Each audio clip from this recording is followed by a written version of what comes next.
If you have an unquenchable thirst to crush your bucket list, relentlessly pursue your dreams, and live life on your own terms, then turn up the volume and tune in. You're now listening to Zeph and Moses Blacksburg on the Year of Purpose podcast. This episode of the Year of Purpose is brought to you by our brand new book, Life Rescripted. Find your purpose and design your dream life before the curtains close. If you want to be the first in line to receive a free digital copy from me, all you have to do is head on over to www.liferescriptedbook.com to find out more. What's going on, everyone? This is Zeph and Blacksburg with another episode of the Year of Purpose podcast. And today I'm joined by Tom Schwab. And Tom, it's his birthday, so he's spending his morning with me out of all people, which I'm a little surprised. I'd be out partying, but Tom is an accomplished inbound marketer, a public speaker, entrepreneur, and author. He has an interesting and inspiring story of reinvention. At the peak of the recession, Tom transformed his business, Goodbye Crutches, from a regional player to a national leader using an inbound strategy. After experiencing dramatic success with this strategy, Tom set out to share his experience with other e-commerce businesses and launched Inbound for eCommerce, an inbound marketing agency. And so today, the reason why I brought him in is because I know that a lot of people here are interested in online businesses, how to make money online, how to build these sort of automated machines, if you will. And this is something, I've always been interested in. This is why I've gotten into the online world. And Tom, it's a pleasure to have you here on your birthday. Well, Zeph, I'm thrilled to be here. And the difference between you and me is you'd be out partying on your birthday and having that. This is my 50th birthday, so I'm celebrating a half a century, and I love what I do right now. And to me, this is party. And so I'm thrilled that we got to talk. I've listened to your show for a long time. I know we've got to meet down there at Podcast Movement this year. So this is like a birthday present to me. Awesome. Well, I am happy to be the birthday present. And I really like that you do online marketing because this is something that we don't talk about as much here. We've shared all sorts of entrepreneurial success stories and business owners. We had somebody who talked about how to write Kindle ebooks, but no one has really gone into the space of, how do we build, grow, and start an online business. And before we jump into that, as you and I both know, life is kind of about reinvention. It's all about changing your story from where it was to where you want it to be, which is exactly what my new book is about, which will be coming out soon, Life Rescripted. And so maybe you could start with a little bit of your story. You were telling me before we jumped on the call, your story really changed quite quickly once you learned about the online marketing world. So maybe start with, where you were and what got you into this all. Sure, and I think that your story doesn't change as much as it evolves and pivots. You build on one thing to another. I was trained as a mechanical engineer. I always say my first job out of college was running nuclear power plants. And I've run a nuclear power plant and I've run a small business. And one of them was easy because it came with a manual. But my first sort of chapter in my career was in the Navy.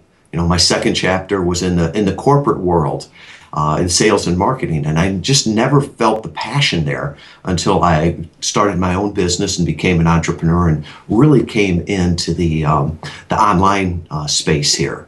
And I think one builds on the other because trained as an engineer, I look at things as systems and problems to be solved. So I think right now, if you look at the tools that we have that anybody can use, it's just an amazing time to be alive, to be a small business owner, and especially for somebody just starting out. You think about the tools that we can use for free. IBM couldn't have afforded those 10 years ago. The President of the United States didn't have what we have in our hands right now, even a decade ago. So really the opportunity is there. There's never been a better time to start an online business. But the confusing part is, where do I start and, what's the first step? Right. And much like you said, I don't think it's ever been easier because now we have the tools that, do the work of 8 people. We no longer have to have these giant databases that we have to manually go through and pick out people to email. Our systems can be put into place to do that for us. So when we talk about online business, though, because just for people listening in, what does this mean? Is this a t-shirt company? I've seen t-shirts are blowing up lately where people design their own and sell them. What does an online business mean to you, and what sort of things does that involve? To me, an online business is much wider than just a product. You can do online businesses really with anything. You can have a regional business and serve everybody within 10 miles of you as your customers. Or you can pivot and expand to the web and open up the entire market to yourself. So all kinds of people. So we've worked with authors, we've worked with coaches, we've worked with manufacturers. If you can serve one person in your local community with something, there's millions of people online that you could do with that also. And really it's a mind shift of what you're doing. So we can use some examples here going forward. And I encourage you to throw any one of those out, and we can use that as a baseline there. But to me, an online business is still a business. All the rules apply, all the same strategy. Nothing has changed from that. It's really just the tools that we can use to leverage it. Yeah. Often I think that our grandparents are better suited for the future than we are, because we all think of tactics and tricks and, can I use Facebook ads to grow my business? And we look at that minutia. Our grandparents built businesses from a strategy, saying, how can I serve my customers? How can I add value? And those are those indelible things that will never change in building a business. It's easy to chase a transaction. It's harder to build a business. Right. Absolutely.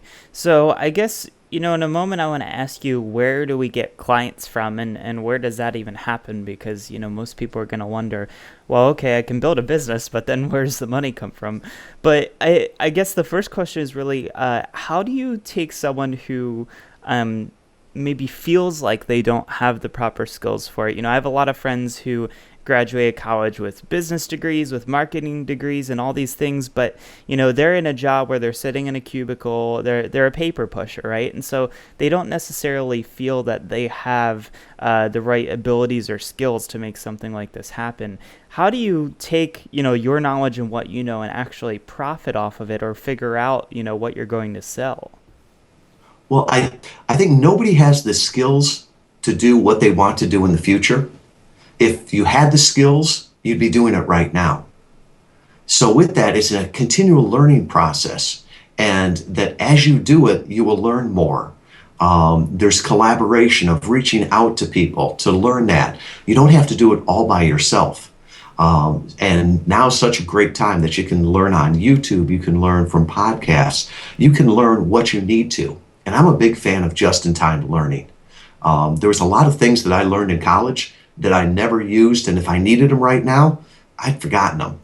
But I tell you, as an entrepreneur, you're continually learning, and when you learn something is when you need it. And typically, it's not going back to a college class or reading a textbook that's 5 years old. It's about reaching out to somebody that's already doing it, and either getting mentored by them, listening to them, learning from them. That's the fresh ideas out there.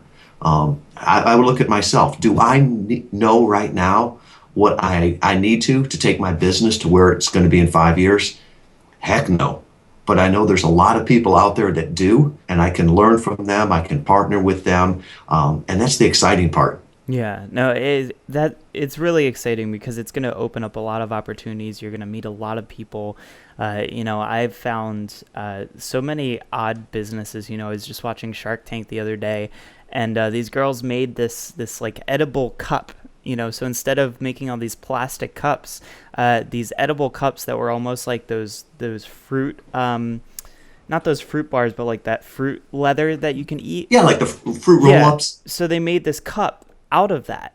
And I think it's brilliant. It's totally biodegradable. You can eat the whole thing, and it saves on plastic. So, where does this creativity come from to be able to make something like that? Or is marketing online even easier than that? Is it as simple as, just selling how-tos and information about certain topics?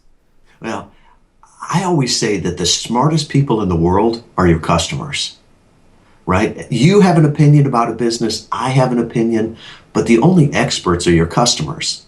So if you listen to them, they will always tell you what they love and what they loathe. The thing that frustrated me going from engineering to corporate marketing was that they would admit that half of the money they were spending was wasted. They just never knew what half it was. And that doesn't have to be the case anymore. So if you put out a podcast and it gets lots of downloads, well, your customers are telling you something that they really liked that. So you got to figure out why they liked it and double down on that. If you put out a landing page or a product that is just a dud, well, they're telling you something with that. And we've got all this data, and all we've got to do is listen to it. I always say my first e-commerce company online was named Surgical Specialties Medical Devices LLC is the official legal name. And it didn't take but about 3 months for one of our customers to call in and say, that is the stupidest name I have ever heard. And I actually took the call. I was in the office, and it was a great day, and I'll always remember it because I said, well, what would you call the company? And this was a company that helped people that couldn't bear weight and couldn't bear crutches. She thought for a second. She said, I'd call it Goodbye Crutches. Well, it didn't take long for me to go on GoDaddy and say, that domain's not taken. Well, we changed our DBA like the next day. And I never would have come up with that, but the customer did. Another prime example I use is that when I build courses, I never build the final course. I build a minimally viable product and put it out there for a low price, and always ask the people the survey questions at the end of every chapter or every chapter of the course. I always say, what questions do you still have, and what more resources do you need? And so they're always telling me how to improve the course. And so I answer them promptly with whatever questions they have. Then I go ahead and add it to the course to make it better. One of the things I love to do is when I'm first starting out with courses is to offer, free consulting with the course, because I might be giving them 30 minutes of one-on-one time, but they're giving me 30 minutes of feedback on everything I need to do to improve that. So, you don't have to start with your finished product. In fact, you probably shouldn't start with the finished product because you don't know if the customers love that. Right. Start small, start with a minimally viable product and listen to the experts and keep giving them what they ask for.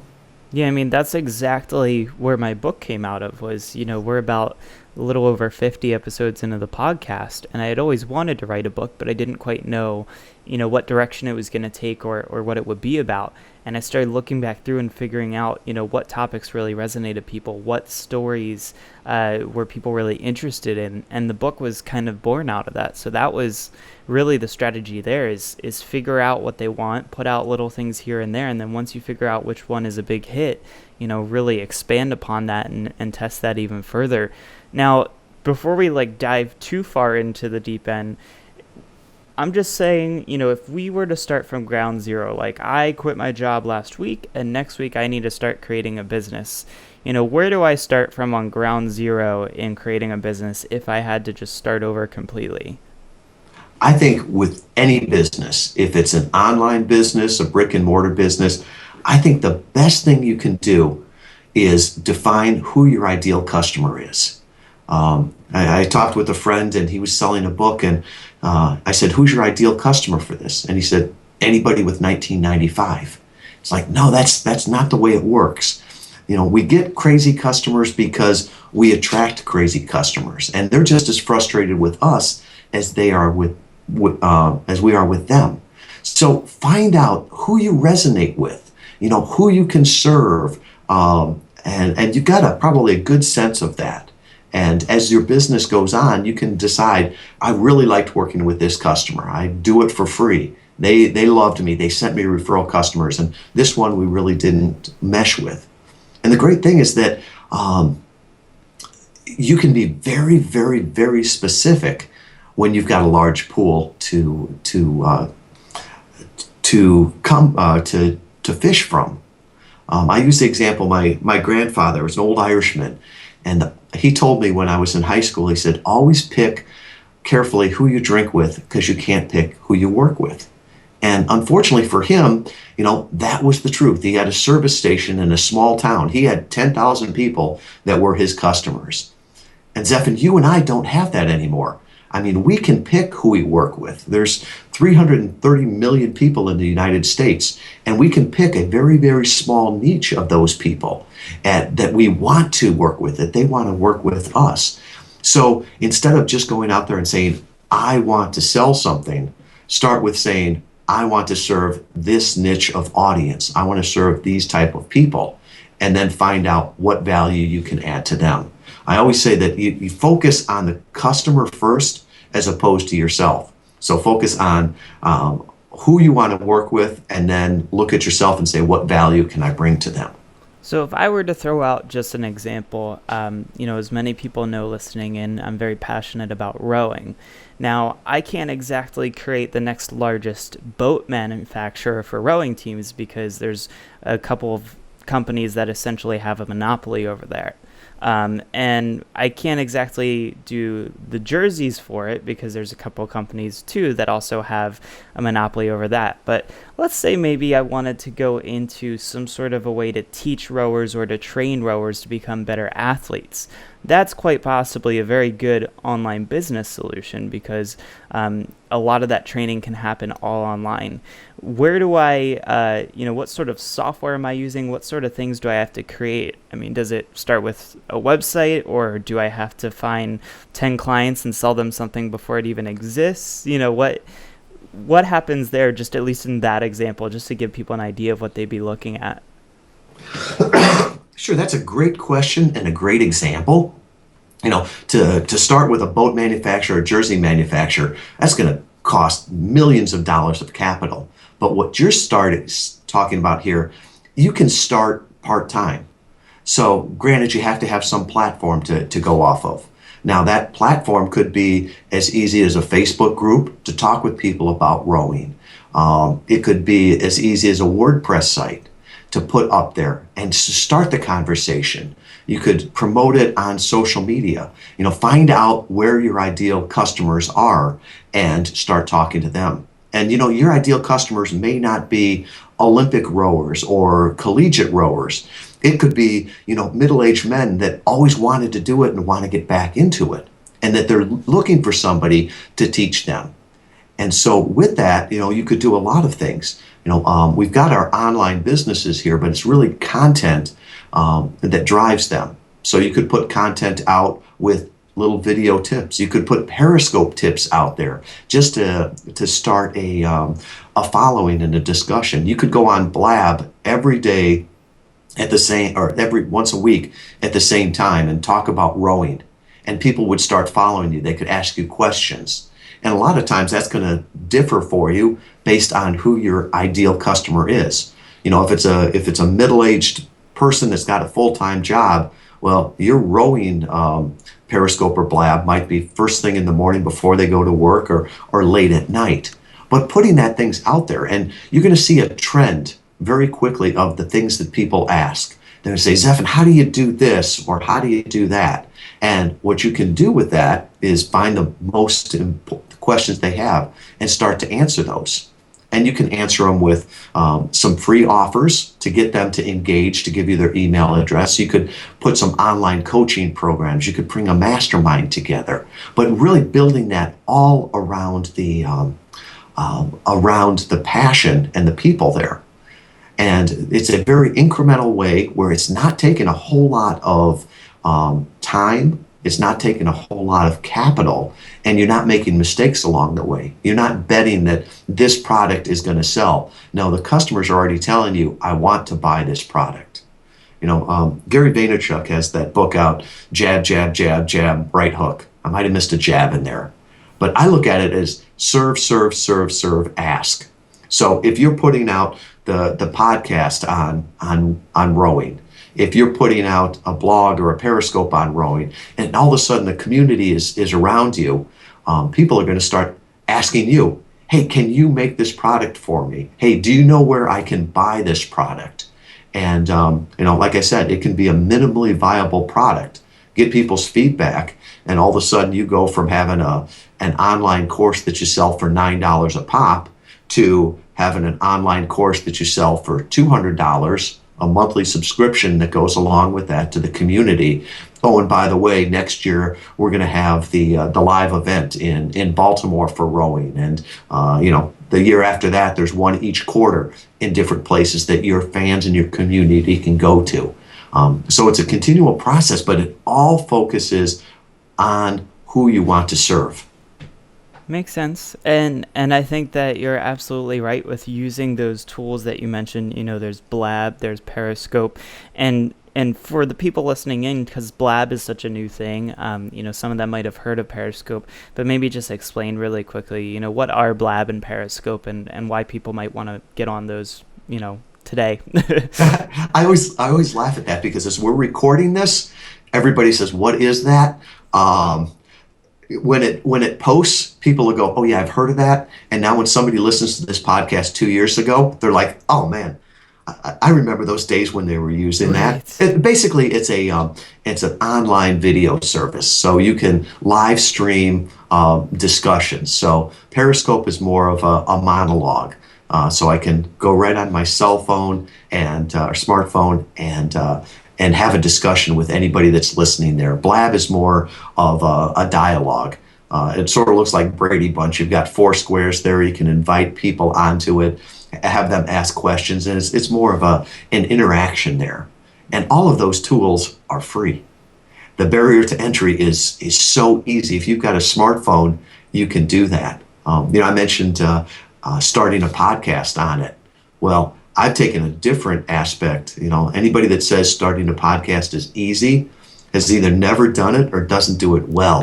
I've used the sort of growth hack to get on other people's podcasts, because you're always getting in front of a new audience. And I'm sure that you got an audience and talk about your passion for rowing, and it's got those ideal customers in there. There's going to be people that resonate with that and bring it back to you. So, figure out who your customer is, your ideal person, and then figure out where they are. Yeah, that makes perfect sense. And so what are, Periscope and Blab are 2 really good options, as well as podcasting, for bringing in the clients, because, anybody can have a business idea, but I'm sure their concern is, where do I get people that are willing to pay me for, whether it's a service or a product. So we've got podcast, Blab, Periscope. What are just a couple other options or ideas that you have as far as bringing in people, at least from the get-go, when you don't have that big budget of, I can't do $1,000 a month ad spend on Facebook ads or on Google ads and things like that? Well, there's 2 ways you can get traffic. You can either buy traffic or you can earn traffic. And I'm against a lot of times buying traffic, because it's a spend, right? So if I spend $10 on Facebook ads, I'm going to get a little bit of traffic today, but then it's going to be gone. It's like a drug addiction. You got to keep taking a hit to get any results from it, and you become addicted to that. Whereas if you earn attention through content, through engagement with people, that is an investment, is that compounding interest, right? So this discussion that we're having, sure, people are going to hear it the first day it launches, but there's going to be people that listen to it 2 years from now and do that. So it's a compounding effect. So as far as where you need to be, people say you need to be everywhere. I strongly disagree with that. You need to be everywhere your ideal customers are. So figure out where they are. So if you're selling something visual and clothing to women, well, Pinterest is a great platform for that. If you're selling software to engineers, you've got no business being on Pinterest. Yeah. And I always look back at an example. My daughter, a couple of years ago, was in middle school, and she came to me and she's like, "Dad, you need to be on Instagram." And I looked at her funny and I said, "Why?" And she says, "Because everybody is on Instagram." And I said, "Well, who is everybody?" And she said, "Me and all my friends." Well, at that time, middle school, it was middle school girls were her and all her friends. those aren't my customers. I had no business being on Instagram.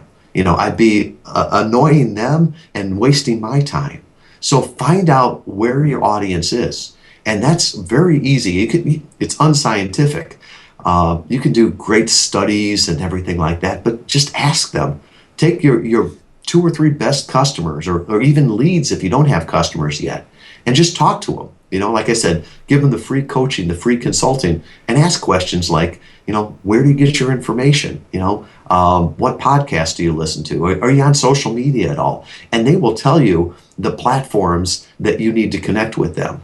You don't need to go fishing in the ocean. Find that small bucket where all your prospects are and fish in there.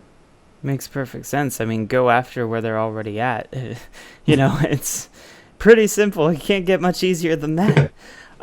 So you talk a little bit about, automated marketing and automated sales.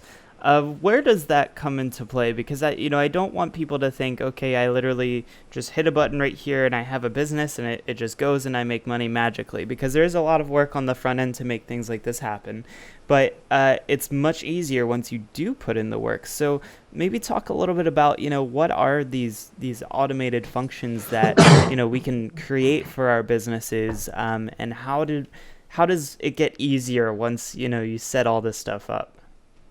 The tools are there to support your business, and the tools don't make your business.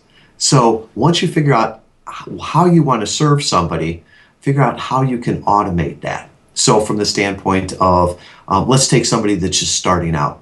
You can spend $1,000 a month on an automated tool that will do no better than the tool that's $20 a month, right? Because you're limited by your knowledge and the traffic, not the tool. So there are great easy ones out there. Something like a MailChimp or Constant Contact. And all you're trying to do with the automation is offer them something of value. So start the discussion, right? That's what marketing is starting a discussion. So you may set up a very simple WordPress site. So that might cost a couple $100s to do. The hosting costs $9 a month. To tell people who you are, home base there.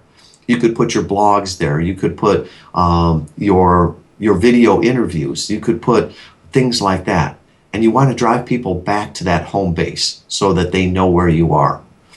There you could start to offer free checklists. So let's go back and say, okay, so it's the 10 checklists for getting ready for fall rowing, or 10 exercises that you can do over the winter to be ready to row in the spring when the ice melts. Something like that to start that discussion. And that's very easy from just taking that download and putting it right on your WordPress site. Now you could use something like Constant Contact, which I think, or MailChimp, is probably about $20 a month right now. And what that's going to do is going to capture that person's email, because that's really important, is that you need to know who your customers are, who your leads are, so that you can start nurturing them and communicating with them. And by this, I don't mean that every Friday you tell them, I've got this sale this Friday. No, you can say, here's some information that I thought was helpful to you. Here's 5 articles that I found about rowing. So you're not even creating them, you're curating it. And you're building that know, like, and trust. And as you're doing that, you can also say, hey, I'm looking for beta testers for this online course. Would you like to be a free beta tester and basically help me build my course? I've got the initial launch of this. Would you like to be part of that? And so just having that system where you can start to communicate with them. And I'm a big fan of making sure that you know who your customers are or who your clients are, so that you can be able to communicate with them. In the past, people would build a platform on something like Facebook, and it's sort of like building a business on rented land. So that's some initial steps that you could do today in order to start going out there. And as far as how do you drive traffic back to that website, the easiest way that I have found is to be a guest on podcasts. So listen to the podcasts that your customers are. So I bet you there's rowing podcasts out there. There's probably podcasts that have rowers in them, and so it's a smaller portion of it. Go on there and talk about what you're doing. Talk about your passion for it. Give them an opportunity to come back there. And those people that hear you and start to know, like, and trust you, they'll be the ones that engage with you. Now, you can either do that and invest 30 minutes to speak directly to them, or you can throw money at it and try to buy them. And I think your ideal customers are the ones you want to earn their respect, not buy their attention. Yeah, and I was going to say, I think one of those ways sounds much easier as well. So online business is great, and it's a whole new world that so many people are moving into. I don't think it's running out anytime soon. I don't think it's going anywhere anytime soon. I think if anything, it's getting better. What are some, maybe just parting words as far as, if someone is interested in creating an online business, if they're still working in a job, or maybe they have a physical business and they're trying to, live that digital nomad lifestyle. What is kind of like your final words of wisdom to pass along to everyone listening in? Strategy wins wars, not tactics. So focus on what your strategy is. Who are the person you want to serve? How do you want to serve them? And once you define that, then start looking for the tools that will support that. I think the most confusing thing online right now is all the new tools. And people say, well, I've got to do this, I've got to try this. And I think it's easier to start with, what's my strategy? Who am I serving? And how would this support it? And that keeps us as entrepreneurs from bouncing from one shiny object to the other. So I guess my parting words are, you've got knowledge that could help other people. You've got a service, a product, whatever it is. And you've got the means now to talk directly to that person, be it through social media, through a podcast. And you're doing them a disservice, and you're doing yourself a disservice if you don't start that conversation. One of my favorite quotes out there is from an author called Derek Sivers. Derek wrote a book called Anything You Want. And he's the founder of CD Baby, which was the precursor to iTunes. And he says, what's ordinary to you is amazing to me. So whoever's listening to this, there are things that you know and could share with the world that would amaze people, that would change people's lives. Now, is it going to do that to entire 330 million people in the United States? Probably not. But there's probably 1 million, 100,000, 10,000 people that would be thrilled and engaged with what you have to say. And I always challenge people. A lot of those people are listening to podcasts right now. And who are they listening to? Are they listening to you or someone else? And you're the only one that can make that decision. So I'd encourage everybody, as I go into my second half of my century, I'm excited about it. And it's a big open area out there. And I just encourage people. It doesn't take a lot of money anymore. It takes a lot of passion and a lot of courage to go out there and start learning the things. So I hope to see everybody out there. Perfect. Well, Tom, what is the best way for people to keep track of you, to learn more about what you are doing and how they can do it too? Sure. My website is tmschwab.com. I'll put a welcome page together, just tmschwab.com/YOP. And everything that Zephan and I talked about, I'll put links to there, all the resources, all the rest of that. So if you're listening to this in 2016 or 2020, it'll all be there for you. And then I also love LinkedIn. So reach out to me on LinkedIn. I'm the only Tom Schwab in Kalamazoo, and I love to connect with people. Awesome. Well, thanks so much for spending your birthday with me, and I hope you have an amazing rest of the day. Excellent. Thank you, Zephan. This episode of The Year of Purpose is brought to you by our brand new book, Life Rescripted. Find your purpose and design your dream life before the curtains close. If you want to be the first in line to receive a free digital copy from me, all you have to do is head on over to www.liferescriptedbook.com to find out more. I've discovered what I think is the world's most effective process to design your path in life. It'd be a shame if I didn't share it. In Life Rescripted, you will discover the #1 strategy for determining your life purpose and how you can start a new path today. the 5X life hack rule for accomplishing your dreams and designing your life on your own terms 5 times faster, the ultimate solution for fear and how you can leverage it right now to make this year your best year yet, and so much more. Reserve your spot in line to get a free copy at www.liferescriptedbook.com, and I will see you in the next episode.